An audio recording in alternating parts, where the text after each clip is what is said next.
Everybody, summer is upon us, which means our kids are going to be spending much more time outdoors. But how can we keep our children safe while they frolic out in the grass? With some tips on summer play and safety is Dr. Mallika Marshall. And Doctor, this is not to discourage parents, of course, from having their kids be outside. We want them to go outside. We absolutely do, especially in New England when they're closed up so much during the winter. So yes, you want your kids to play outside. It's good for their mental health, for their physical health. It's good for us too, so we should be playing outside with them. But there are potential pitfalls when they do go outside. Keeping them out of the street seems to be it's the first one. Right, so I think families that live on busy streets sort of have that front of mind, but maybe you don't. Maybe you live in a relatively quiet neighborhood or you have driveways nearby, but there are still cars that could threaten the safety of your children. So obviously if you have a fenced-in yard, that's ideal, but if you don't, you obviously have to keep close supervision on them so that they don't wander not only into the street or someone's driveway, into someone else's backyard and get in trouble. And especially with cell phones nowadays, you see parents looking down at their phones. Got to keep an eye on those kids. Many kids, many yards now are being sprayed with chemicals for mosquitoes and that sort of thing. How do we deal with that? So pesticides, a lot of us get sprayed for mosquitoes and for ticks, also fertilizer. Sometimes they'll put a little flag in your yard when it's been treated. So make sure you look at the instructions and find out from your gardener, landscaper, whoever's doing the spraying, like what the rules are. And definitely don't let your kids play out in the grass within 48 hours of it having been sprayed. Got to wait 2 days after the spray is put down. What about insects?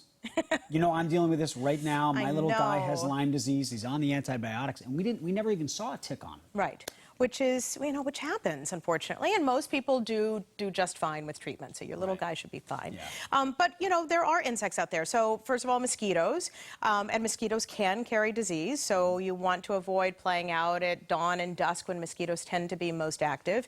And then in terms of ticks, they tend to be in wooded areas and areas with high grass, but because they're so pervasive now, you can see them in just regular yards. Yeah. So, important to do tick checks on your kids as soon as they come in. Actually bathing within a couple of hours of being outside can help reduce the transmission of Lyme disease. So those are some things you should keep in mind. What are our thoughts on bug spray?